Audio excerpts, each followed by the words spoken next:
Good morning, everyone, and thank you for joining the final session in our week-long festival of Adaphone webinars in partnership with JCDecaux. There's been some great sessions this week. We've explored the themes of trust, attention, the two-screen future, and creativity. And having heard so much excellent content, I'm really excited to hear today's panel speak. The central focus, as we've heard throughout the week, is the balance of public and private media and how best to communicate in a post-COVID landscape. So cutting straight to it, I'm delighted to introduce our guest today. Justin Gibbons, founder of Work Research, joins us again and will take the role of moderator. We're very lucky to have Kirthi Bamra, Head of Marketing at Western Union.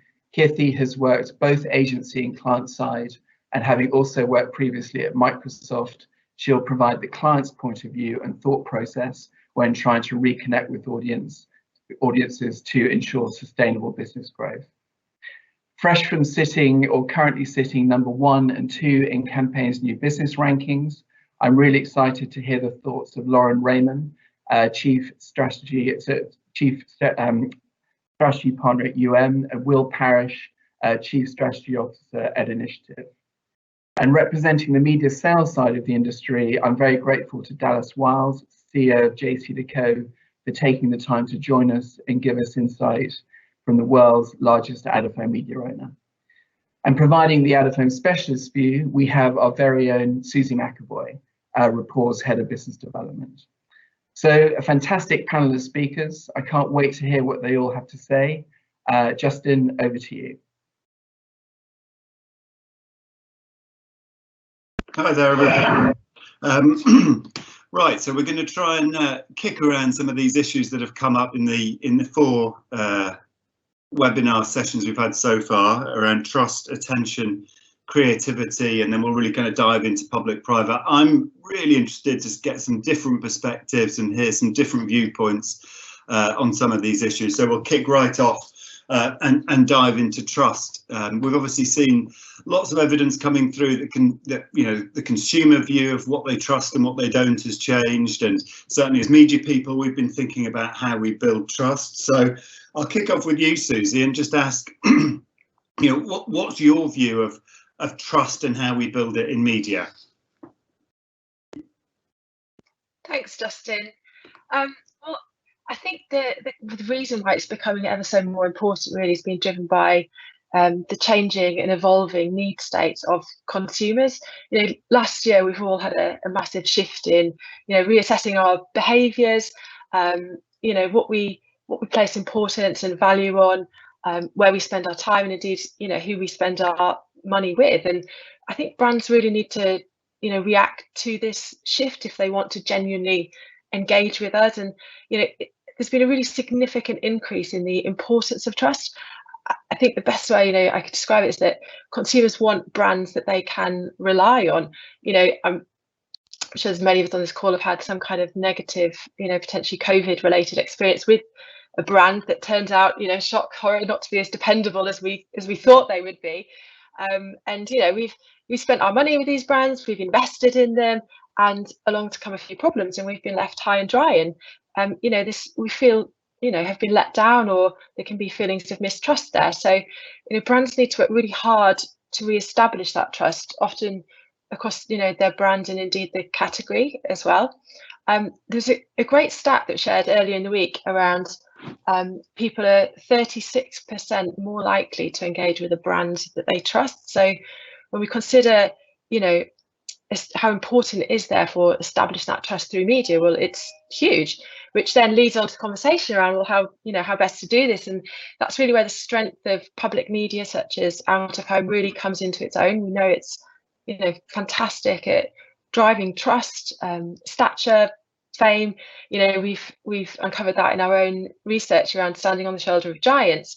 There's a significant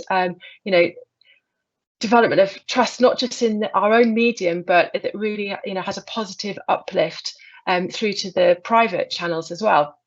And I think this becomes really interesting when we look at how the investment in those private channels has skyrocketed, and really the smart money goes on using the strengths of one to amplify the other. And in today's world, marketers are really looking for the best way to do that, with the budgets that we're all working with. And I think that's the one thing that Out of Home is really great at doing, is driving trust through all of those communications, both public and private. That's great. Thank you, Susie. Kirthi, I'm always very pleased to have a client on a panel, because whilst we, certainly on the agency side, we kind of go on and talk about this stuff, you have to really do it. So I imagine for a brand like Western Union, trust must be really, really important. How's trust been affected for you during lockdown, and how are you viewing that as a kind of marketing issue now? Well, it's a great question. I think trust is hugely important for our category, and sometimes in terms of how we position trust is a bit on credibility of how long we've been established within the money transfer market. We're one of the oldest players, a bit of a plug there for Western Union, and versus some of like the new category players that have come in that are digital only. And I think whilst trust, we've managed it in a way in terms of we have our retail network and we have our digital network. You can do both with us, and the fact that we're able to support consumers in one way or another is one way that we've done it. So it's through our marketing message, the products that we're able to offer, and the service, which has varied, and we've adapted. So for example, we've done home deliveries in some countries where people can't get out to stores. So that's the way we've demonstrated it, not only through just messaging, but actually through adapting the product and service that we offer to consumers. But ultimately, it's about us connecting emotionally to people, right, and making them happy. Because that's what we aim to do. And I think in the past, in my Microsoft days, there was a bit of a healthy tension. Can I say that? In terms of when we said, in some of our out of home campaigns, trust us. And we're like, well, actually, that doesn't work in the UK. You can't say us, honestly, trust us. It doesn't work. So it's about adapting that type of message to the right audience and the right channel. So it certainly changes over time, and COVID has forced us to rethink how we do that as well. That's great, Kirthi. I love this idea that you can boil it all down to basically trying to make people happy. I think that sounds a very good ambition. Will, I just wonder if I can ping it to you before we move on to the next question, because I mean, Kirthi's talking there about trust being, you can exemplify it with real world initiatives. But also there's then that whole piece about how we, as she says, going to use our communications to make people happy with what we've got. I wondered if you had any thoughts about, from a strategic point of view, kind of how you're thinking about trust. Yeah, thanks, Justin. I think that it's a really interesting moment in time when we've got our consumers are emerging from their bedrooms, their living rooms, their kitchens, where they've been working and relatively working, living and everything else, to be fair, and they've been shut away from the outside world. One thing I think is really interesting when we're looking at outdoors specifically, and the way that brands like Western Union can increase that trust, outdoor is an expected advertising environment. It's been part of the fabric of the world around us, for years and years and years. So I think at this particular time and place, it's interesting that we're now going back to work. We're now getting on, trains and commuting and seeing these environments again. And so the brands that have the confidence, let's say, and the reassurance to be in those environments, I think will gain an unfair share of that trust, just because they're kind of the first ones that we're seeing who are back in the environments that we're pleased to be in ourselves.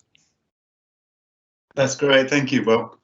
I tuned in on Tuesday to listen to Mike and Chris talk about attention. I love listening to Mike Follett because I love the kind of bumbling professor approach to doing all this. He's got a very nice way of doing it. But, time and again, he makes a very clear point that all media are not created equal, that there are certainly, he's using his technology to work out the different attention levels that different media channels can get. And I suppose that really makes us, as media planners, start to think slightly differently about media and how we can guarantee attention. So Dallas, I wonder if I can just ping to you and get a view on attention, and why you think there's this renewed focus on getting attention with our advertising.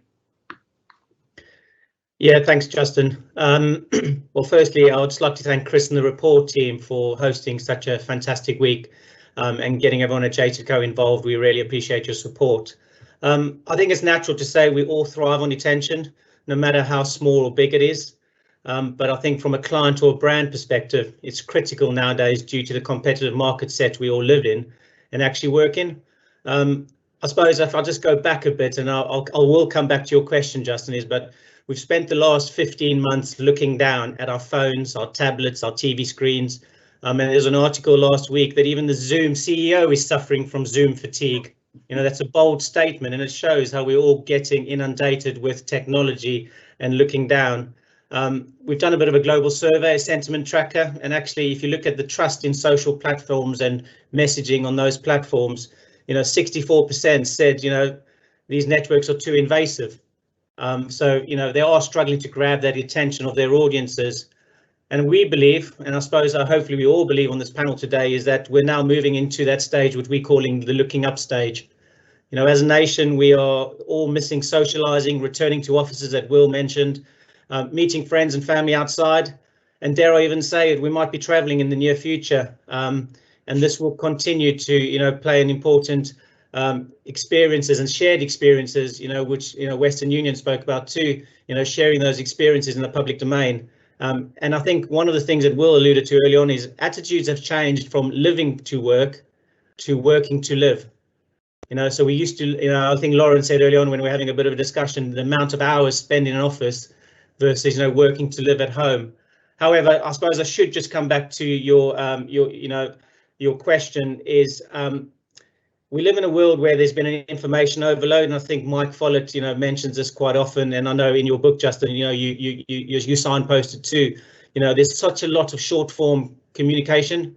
We all get inundated with this information. I suppose where out of home comes into play is, attention comes easy. It's not skippable, certainly not cluttered, as many of our other media choices we're competing against.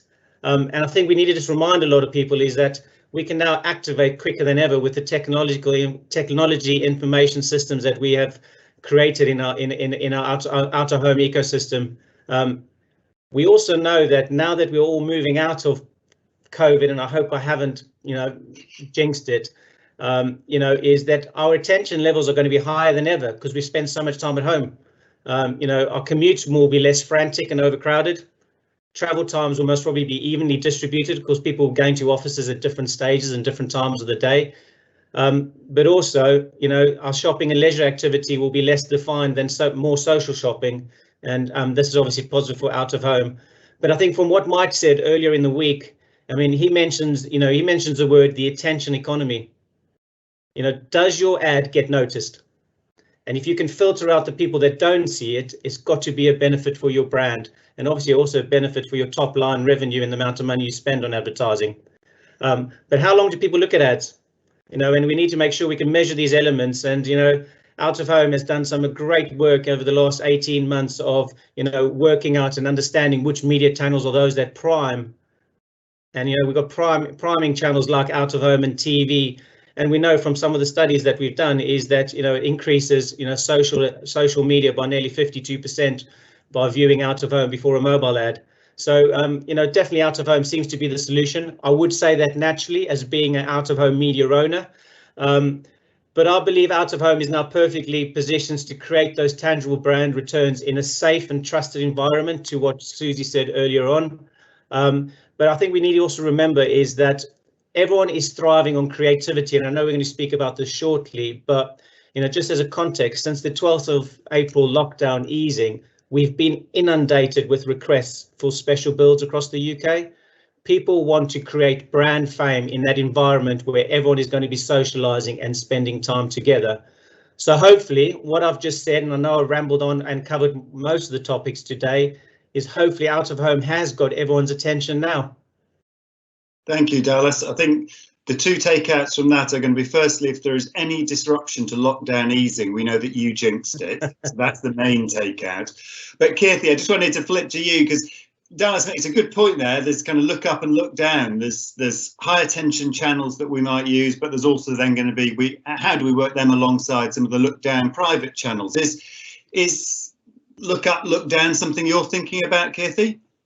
Most definitely. I think it's important for us to be able to combine, well, to have a comprehensive comms plan, right? To be able to reach audiences at different times. And we've worked quite hard to refine that plan. I think that's what we wanted to do last year, and then we were like, oh my God, what do we do? What do we do with all of this budget that we had allocated towards out of home? And some of it was shifted to Q4. And this year we've been a bit brave of combining that since March, really. So that is what we're striving to do. And I think attention is really, it is difficult because the market is changing, and we're trying to be brave and innovative and test different formats. Last year we did a mural as part of in Camden Town. It was only one mural that we had, but it was a graffiti campaign. It was called the Smile Campaign, and we had a speed painter create a portrait of a sender who was smiling, and then it was put up on a mural in a graffiti way. It would have been lovely if we had like swarms of people seeing that happen, but no, we didn't. We had a making of the video, but that was an example, sorry, in a long-winded way of what I'm saying is that where we've tried to do that looking up and looking down and bringing that together so we can tell more of a story. And ultimately, we're doing our best to pivot to get the best of our creative and media together. But, you know, we've got a long way to go. Okay, thanks, Kirthi. And Lauren, if I can just ping to you for a sec on attention. Mike Follett's obviously he's part of, he's set up the Attention Council. He's really thinking about, you know, using attention metrics and kind of planning with attention. Is attention a lens that you're looking at planning decisions through, do you think? I think so, yeah. I think kind of the thing, I'm pleased that this Attention Council exists, essentially, because the question for me around attention is always, what does it actually mean? And therefore, how do you measure it? You know, and I think something it really reminds me of is a conversation that's happening a lot within the industry at the moment around whether we go into the office or not, and this concept of presenteeism. You know, I think there's a lot to be said about kind of out of home and just turning up and being there and looking like you care enough to have arrived, you know. And I think, say, you know, using that same analogy, just when someone's in the office, just because you haven't looked directly at them or interacted with them or engaged with them, doesn't mean that they weren't there, and it doesn't mean that you weren't you didn't notice their presence, essentially. So, you know, with out of home, it's such a broad media channel, and there are fantastic formats, for example, like Crosstrack, which play a lovely role in kind of entertaining consumers while they're sitting there waiting for the tube to come for perhaps 7 minutes at a time. You know, we all love reading through those Jack Daniels lovely stories that they put across. But I think that doesn't mean to say that, you know, having these, say, large format, big O2 posters or Virgin Media posters, just creating the landscape around you and behaving like a big brand with that gravitas, you know, it doesn't mean that that doesn't have a less tangible, easily measurable effect on consumers as we go about our day-to-day lives. Lovely, thanks, Lauren. And that kind of leads us into this whole business of creativity, because, you know, here we are looking up, looking down, but one question we've always got as media people is kind of how the creative work travels around between the different channels that we're using. Often it's one that we ping back to the creative agency to see if they can crack via a Canely ad shot on a South African beach, but sometimes that's not the solution. But Will, as a media person, how do you kind of approach that kind of creative challenge? Yeah, it's a really interesting question, and it's one that I'm particularly kind of close to in the current role that we have, especially at Initiative. We kind of feel that ideas are the thing that really gets a brand noticed in culture, and then obviously that idea is, how does that translate creatively into the different media environments we have on a plan? And let's be honest, I mean, it might be doing myself out of a job to say it, but the idea is what people remember. It's how it becomes part of culture. You know, even way back when I was yet to join the workforce, you know when you've been tangoed, it's a mini adventure. Thank you, mums, more recently for P&G, shot on iPhone. It doesn't necessarily. It's not the media environment that's the thing that gets remembered necessarily. It's the idea itself. And that idea that sits behind the brand is, it could be how we choose to tell that idea on a campaign level, on an annual level, at a product level. But I think the role for media with creativity is we make that idea more sticky by where they saw it and how it was told. And I think when we're coming at it from a media agency perspective, we sometimes fall into two traps when it comes to sort of creativity and ideas. The first one is that idea is wholly owned by the brand or the creative agency. So Justin, as you said, sometimes we kind of just put that onus on a creative agency. And the second one is that the hero piece of video copy is the idea. So it's that TBC is actually the idea. And actually, when we're thinking about the environment for where the idea should go, and how it can develop or adapt based on that environment, the media experts are just as responsible for that idea, as far as I'm concerned. And you can kind of take that a step further, because if we're the ultimate owners of the audience, it's on us to help break free from the TVC and the key visual. Obviously, those are important component parts, but offer up opportunities to enhance whatever that idea is for the brand, based on context, audiences changing behaviors, expectations, and so on. And honestly, this requires quite a symbiotic relationship between the brand and the agency partners. So we as media people can be providing audience data, insights, a list of kind of new media environments or tactics, all of which, as you imagine, and we've spoken about so far, have seismically changed over the last 18 months because of what's happened through COVID. And I just think really sound a bit simplistic or reductive to say it, but in real terms, it just requires us being a more integrated group of agency partners and client-side individuals together. It requires trust between those groups. We've talked about trust in terms of media, but the agency from a creative perspective has to trust us to be able to port their idea into new media environments, and the brand has to be able to trust both of those agency teams to be able to protect the brand. It requires a lack of ego, I think. Sometimes you can have creative ideas that don't necessarily get released to be explored and sort of adjusted or shown up differently in media environments. A bit of bravery on the part of people like Keerthi, and some quick decision making. Our planning process is called Velocity for a reason. We're trying to kind of move as quickly as we can. And outdoor, sorry, just to round out my particular sort of response to you, I think is really interesting because it allows us to remix and interpret those ideas by placing it in the real world. So I don't know if you guys saw there was that Kit Kat advert that got sort of a lot of trade press recently, where it was an outdoor poster, but it sort of showed the Outlook calendar that people had with row after row after row of meeting, and the last 4 rows were Kit Kat fingers, and it said have a break. And the fact that that was played in outdoor when people are thinking about it, showed on their screens, is a really clever use of that medium to remind people that they are outside, they are having a break. So there's a really nice way that you can, if we're allowed to, or if we kind of think about it in that way, we can take an idea and kind of evolve it through the media that we choose. Thanks, Will. That's great. And Keerthi, is that something? What you're managing marketing, campaigns. You're getting creative out there. What's it been like for you during lockdown in terms of getting those integrated campaigns out? So it has been. It's been a challenge, but I think we've adapted well. I agree with what Will was saying there, because it is that it's getting the groups of teams together to work in the best way that we can. We're incredibly lucky at Western Union that we've got a global creative team that helps us do a lot of that. That's not all down to me, so I can't take credit. But we've been working, I think, certainly as a brand, in a new creative platform and repositioning of that. And that took a lot longer last year than where we wanted it to be, because we really wanted to hone in on the emotional connection with consumers. So the new platform is out there, and the idea is that, with Western Union, you send more than money.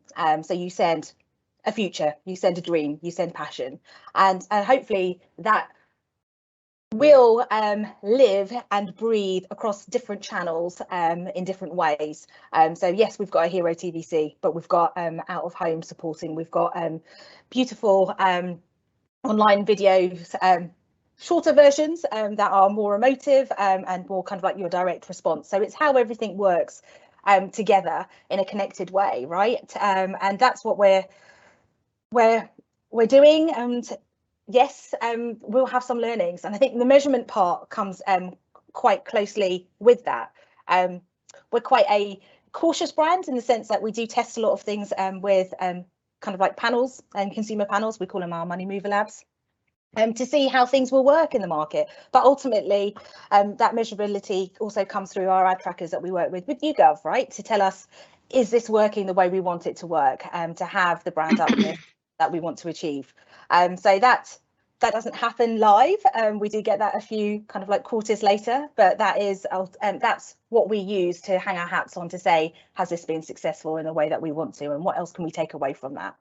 Great, thank you, Kirthi. That's lovely. And Susie, I always enjoyed working on Out of Home. When I got to the kind of creative bit of the media planning process, there was always so many kind of possibilities. In terms of creativity and Out of Home, what's been your experience?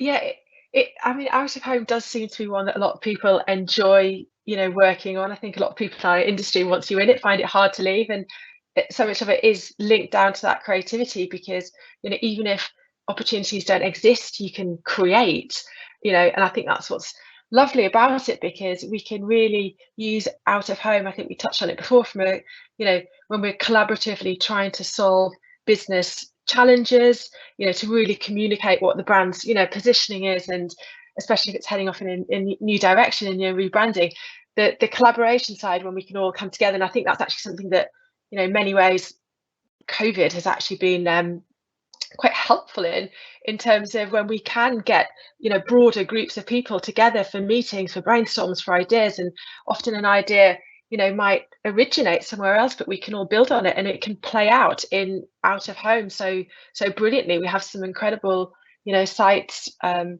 be able to do that on, from, you know, the kind of iconic, significant sites that we know do drive that fame that brands are looking for. But I think we touched on it earlier around, you know, this kind of re-emergence and coming back out and back into environments and back into our old lives. And I think from a contextual perspective, when we can bring these ideas to life in, you know, these people aren't just confined to their bedrooms or their kitchens anymore, you know, it's exciting, and being able to ride on, you know, some of that optimism with a great messaging that's really true to the brand, delivered in a very creative way on a fantastic site in the right moment to connect with that person. I mean, it's super impactful, and that's not even touching on all the kind of like the technology that is now available to really land and drive those ideas further. So, you know, creativity in Out of Home is flying, and I just think the next few months, Dallas mentioned the special bills, you know, extra way to connect with those consumers. I think we're just going to see it fly over, certainly for the back half of this year. Susie, you have filled me with optimism. You've given everyone a reason to be cheerful. So listen, we've spent all week in these sessions kind of moving around this issue of public or private. Maybe it's public and private, but that's been the thing we've been kind of skirting around. So it's time probably now to dive right into it and say, you know, public, private, is this a useful way to be looking at media planning, media strategy? Lauren, is that something you want to take on? Yeah, I think it's a big topic at the moment, and I think there's so much to be said about it. I think, you know, as an industry, we've been quite obsessed, haven't we, for say the past 10 years, 15 years, with media channels that are private, and that allow for us to kind of really capitalize on the one-on-one sort of conversations and interactions, I suppose, that we can have with consumers. And I think, you know, really that's been us as an industry dealing with not the fallout, but I suppose the opportunity that's come about from the adoption, you know, the invention of the smartphone and the adoption of kind of iPads and smartwatches and all of that sort of stuff. And I think all of the innovation within our industry has been about adopting kind of the new consumer behaviours that sit around these new private media channels. I think another thing that's kind of contributed to the growth around these channels is really marketeers feeling like they need to keep their jobs and prove that their marketing budgets are effective. And I think it's much easier to do that in those channels where you go, see, I paid some money, somebody clicked on it and they bought the product, you know. So I think, you know, bearing in mind, really over, say, the last 10, 15 years, we've essentially had 2 recessions now. So I think, you know, marketers have needed to protect their jobs, their budgets, and leaning on kind of more private, digital, measurable, immediately measurable media channels has really, really contributed to that. on the flip side of that, I consider, say, print a private media channel, and that's seen the decline. And I think that kind of goes to really enforce the idea of kind of digital and its effectiveness, or proven effectiveness. I think what's changed in the last 3 years, and certainly in the last year, is we've had this new word that everyone's talking about, purpose. And I think in the last 12 to 18 months, something that's changed us all in the industry is that I think we're starting to think more about consumers as people rather than handsets or devices. So I think, you know, the idea of purpose really came to life this year, because we were thinking, what the bloody hell can we do to help people? You know, how can we as a brand make a difference and help this awful, stressful year? So that's made us think, okay, how do we treat consumers more like human beings? Which has then led, I think, to, you know, what Dallas was saying, that we're all now briefing in these brand experiences, these out-of-home special builds, because we're starting to think about the consumer experience again, and not about the numbers that we can help our clients deliver to their marketing director or whatever. So I do feel like, and I hope it continues, there is going to be a bit of a resurgence around like the sexiness in advertising, the glamour in advertising, the humans and the people and the experiences that we can create for them. And I think media channels like Out of Home should play a fantastic role in doing that. Yeah, I mean, I was talking to some marketing directors, Lauren, and they really agree with you that, you know, they almost place it where you have. Kind of 10 years ago, because everyone got very obsessed and kind of a little bit overcooked the kind of dive into essentially these private channels. But I also got the feeling, talking to them, that there was a moment of kind of refresh now coming, that actually this year's been a chance to rethink, and a lot of people have kind of rethought and become a bit more brand focused, a bit more consumer focused, rather than, as you say, kind of private channel and, you know, private screen focused. Kirthi, are you part of the refreshed world of marketing? Definitely. I think that's where we're on that thought train, for sure. I think it's important that we ensure that we're reaching the right audiences, and I think certainly for our retail business, we have relied on Out of Home because it helps us from a proximity perspective as well, right? And certainly with the GDPR rules and a lot of the mobile display partners coming out of business, essentially. Well, there's only a few left, right, in the UK. So we know that there's certain channels that work well for us in order to brand ourselves. And it sounds like a silly thing, but I think in the sense that we don't own the retail stores at Western Union, so we often see some of the shop fronts that we that offer the retail service as an out-of-home window. And can that branding be better? Yes, it can. We're working on that.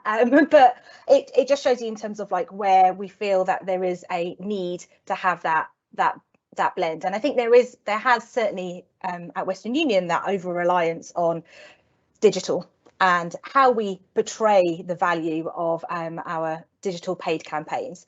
So we are working with partners to help us with a marketing mix model to understand the true value and contribution of what our full media mix has to the bottom line, and to help us achieve our goals. So we're on that journey. It just takes time. It does indeed. Thanks, Kirthi. And Dallas, I suppose a few years ago we wouldn't have been having a 5-day conference about public or private. But why do you think now is a moment that we're starting to really think about media in those two terms? I suppose I think in one way COVID has created a positive outset that everyone's had actually a bit of time to sit back and reflect. A lot of the stuff that has been discussed today, people would never have been able to do as quickly maybe as we have done over the last 15 months because our day job got in the way.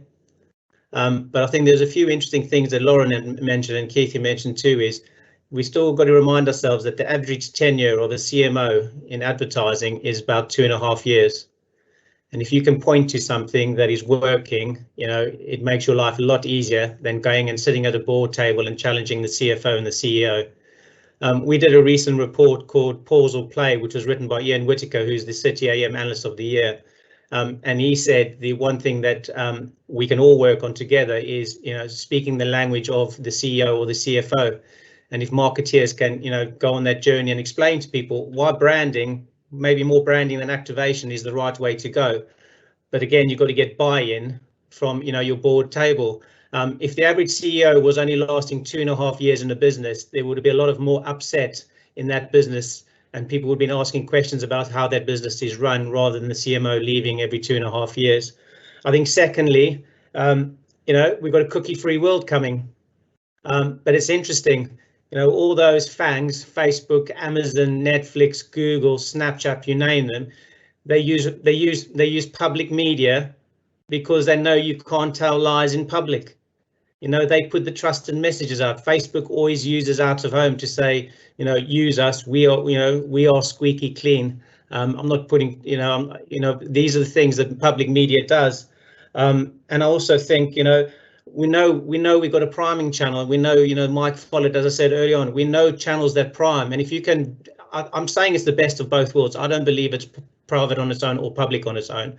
I believe both can work together. And if we can have people looking up at screens in an out of home and then looking down on screens and marrying up the two messages at the same time, it's obviously got to be good for your brand.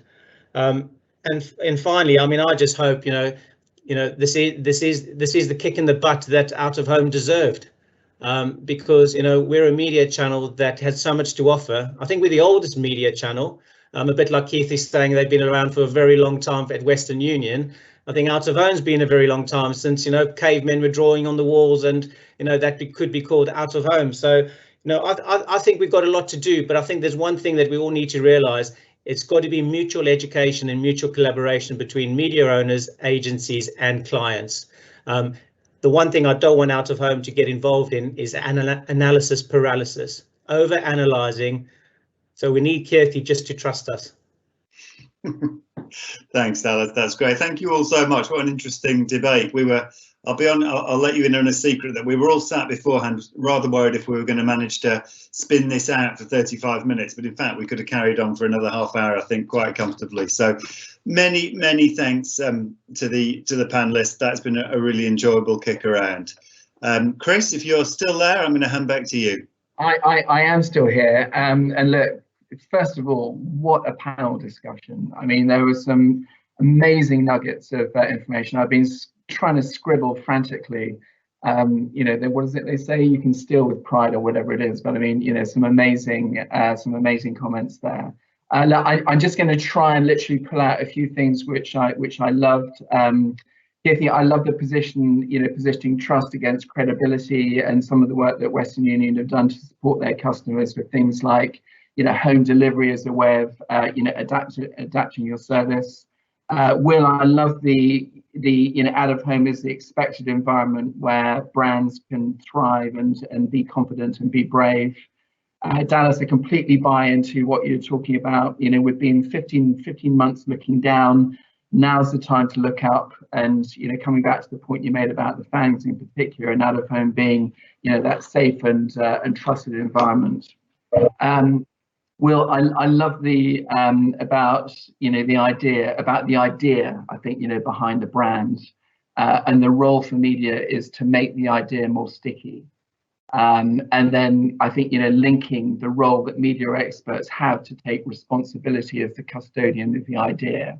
I think that really resonated. And then Lauren, I think the leaning on private media channels to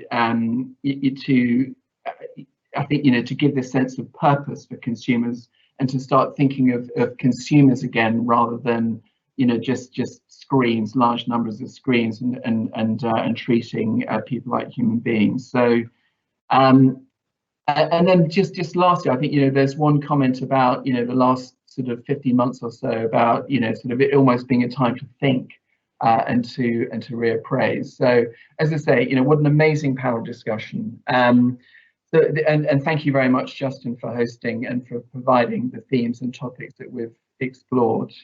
If you haven't read Justin's book, there's P squared plus C equals 5. You won't be disappointed.